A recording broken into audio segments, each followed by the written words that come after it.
అనగనగా 1891 ఏప్రిల్ 14 ఒక చీకటి రాత్రి తర్వాత అణగారిన బ్రతుకుల్లో ఒక కొత్త వెలుగు వచ్చింది.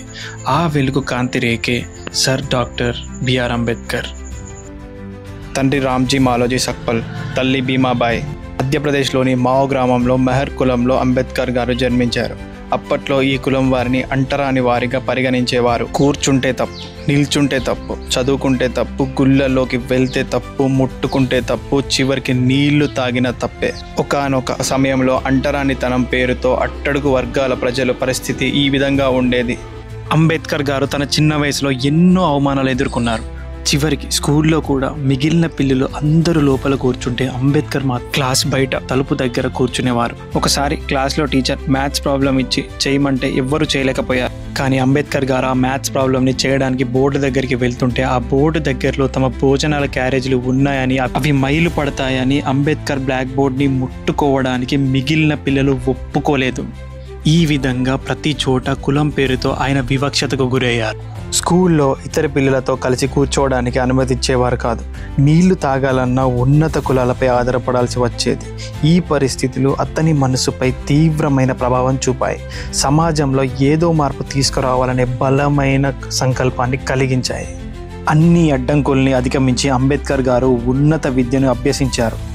ఆయన సతారాలోని ప్రభుత్వ ఉన్నత పాఠశాలలో ప్రాథమిక విద్యను పూర్తి చేశారు. తరువాత బొంబాయిలో ప్రఖ్యాత ఎలిఫెంట్స్టోన్ కాలేజ్లో చేరి 1912లో ఎకనామిక్స్ మరియు పొలిటికల్ సైన్స్లో డిగ్రీ పొందారు. చదువుపై ఆయనకున్న అంతులేని దాహాన్ని గుర్తించిన బరోదా సంస్థానం ఆయనకు ఉన్నత విద్య కోసం ఆర్థిక సహాయం అందించింది.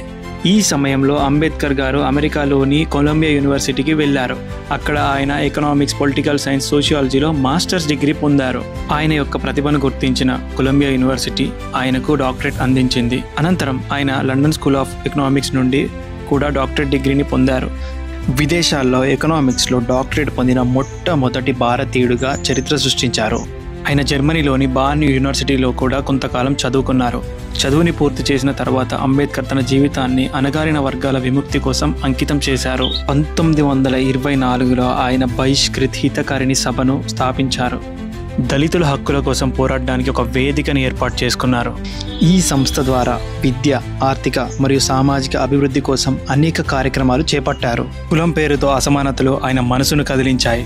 ఇలాంటి పరిస్థితుల్లో చాలామంది ఇక మన పరిస్థితి ఇంతే, మనం ఏం చేయలేమని సరిపెట్టుకుంటారు. కానీ అంబేద్కర్ గారు అలా కాదు. అంటరాని వాడని వెలివేసిన సమాజానికి సమాధానం చెప్పాలనుకున్నారు. చివరికి అప్పటి బాంబే గవర్నర్ సహాయంతో ఒక కాలేజీలో ప్రొఫెసర్గా చేరాడు. అలా ఉద్యోగం చేసుకుంటూనే 1927 నుండి అంటరానితనానికి వ్యతిరేకంగా ఉద్యమాలు చేయడం మొదలుపెట్టారు. అలా మహద్లో దళితుల మహాసభ ఏర్పాటు చేశారు. దేశంలోనే నలుమూల నుండి కొన్ని వేల మంది దళితులు ఆ సభకు హాజరయ్యారు. అప్పటి వరకు దళితులు మహద్లోని చెరువులో నీటిని తాగడానికి కూడా అనుమతి ఉండేది కాదు. కానీ అంబేద్కర్ గారు ఆ సభలో దానికి వ్యతిరేకంగా పోరాడి ఆ చెరువులో నీటిని తాగడానికి అనుమతి వచ్చేలా చేశారు. ఆ ఒక్క సభలో అంబేద్కర్ గారి పేరు మారుమోగిపోయింది. 1935లో అంబేద్కర్ గారి భార్య రమాబాయి గారు అనారోగ్య కారణంతో మరణించారు.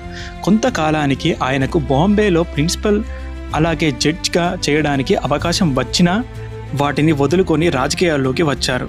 అలా independent labour party, scheduled cost federation అనే పొలిటికల్ పార్టీలను స్థాపించారు. ఆయన సంపద కోసమో అధికారం కోసమో పోరాటం చేయలేదు. అట్టడుగు వర్గాల స్వేచ్ఛ కోసం ఆయన పోరాడేవారు. బోధించు, సమీకరించు, పోరాడు అనే సిద్ధాంతంతో బడుగు బలహీన వర్గాల అభివృద్ధి కోసం, కుల మత భేదాలు లేని సమాజం కోసం కృషి చేశారు. స్వాతంత్రం వచ్చిన తర్వాత అంబేద్కర్ గారికి కేంద్ర మండలిలో మొట్టమొదటి న్యాయశాఖ మంత్రిగా పదవి వచ్చింది. అంతేకాదు, భారతదేశపు రాజ్యాంగాన్ని రాసే అవకాశం అంబేద్కర్ గారికి దక్కింది. అలా డ్రాఫ్టింగ్ కమిటీకి చైర్మన్గా ఉన్నారు. తన రాతని అడ్డుకున్న కుల వ్యవస్థని అడ్డుకొని మన తలరాతల్ని నిర్ణయించే రాజ్యాంగాన్ని మనకు అందించారు.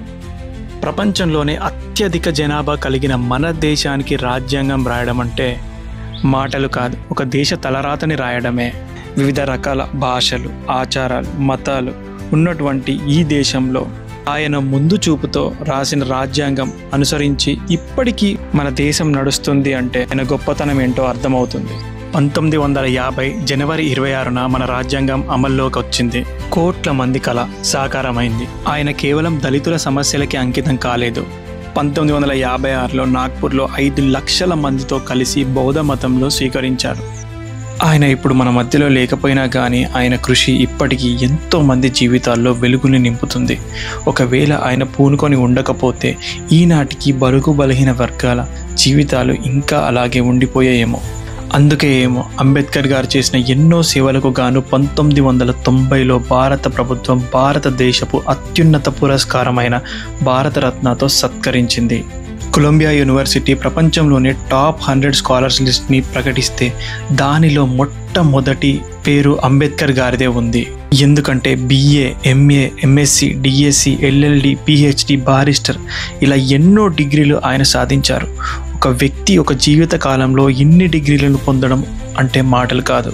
అంబేద్కర్ గారు బహుభాషా పండితుడు. Hindi, Pali, Sanskrit, English, French, German, Marathi, Persia, Gujarati ఇలా 9 భాషలు మాట్లాడగలరు. ఈయన రాజ్యాంగ నిర్మాత మాత్రమే కాదు, philosopher, anthropologist, historian, speaker, writer, economist, scholar, editor ఇలా ఎన్నో ప్రతిభా నైపుణ్యాలు ఉన్న వ్యక్తి మన బాబాసాహెబ్ అంబేద్కర్. అంతేకాదు ప్రపంచంలో ఎక్కువ విగ్రహాలు ఉన్న నాయకుడు కూడా అంబేద్కర్ గారే. 2012లో ద గ్రేటెస్ట్ ఇండియన్ ఎవరు అనే పోలింగ్ జరిగితే మొదటి స్థానంలో అంబేద్కర్ గారే ఉన్నారు. The people of India have decided whom they believe should be honored as the greatest Indian since the Mahatma, the greatest Indian since 1947. Yes, indeed it is. No more words now. Let's find out who is the greatest Indian since 1947.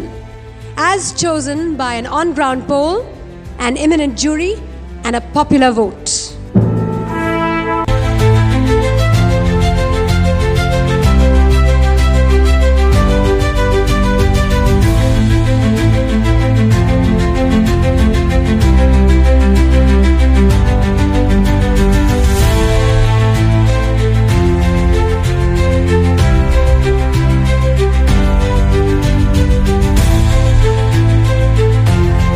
దీన్ని బట్టి ఆయన సమాజంలో ఎంత ప్రభావం తీసుకొచ్చారో అర్థం చేసుకోవచ్చు. ఒకప్పుడు ఆయన పడ్డ కష్టాలు ఎవరూ పడకూడదు అనుకున్నారు.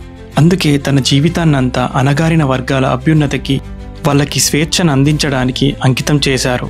కేవలం ఈయన వలనే అట్టడుగు వర్గాల వాళ్ళకి ఇప్పుడు అన్ని రంగాల్లో సమానంగా అవకాశాలు అందుతున్నాయి. అందుకే ఇప్పటికీ ఎప్పటికీ ఆయన చాలా మందికి దేవుడితో సమానం. ముట్టుకోవడానికి కూడా వీల్లేని స్థాయి నుండి ఒక దేశ రాజ్యాంగాన్ని రాసే వరకు వెళ్ళడంలో ఉన్న ఆయన ధైర్యాన్ని, పట్టుదలని మనం అందరం తప్పకుండా ఆదర్శంగా తీసుకోవాలి. మన ఛానల్ని ఫస్ట్ టైం విజిట్ చేస్తున్నట్టయితే సబ్స్క్రైబ్ చేసుకోండి. ఈ కంటెంట్ కనుక మీకు నచ్చినట్టయితే లైక్ చేయండి. మీ ఫ్రెండ్స్ అండ్ మీ ఫ్యామిలీ మెంబర్స్కి షేర్ చేయండి. Thanks for watching.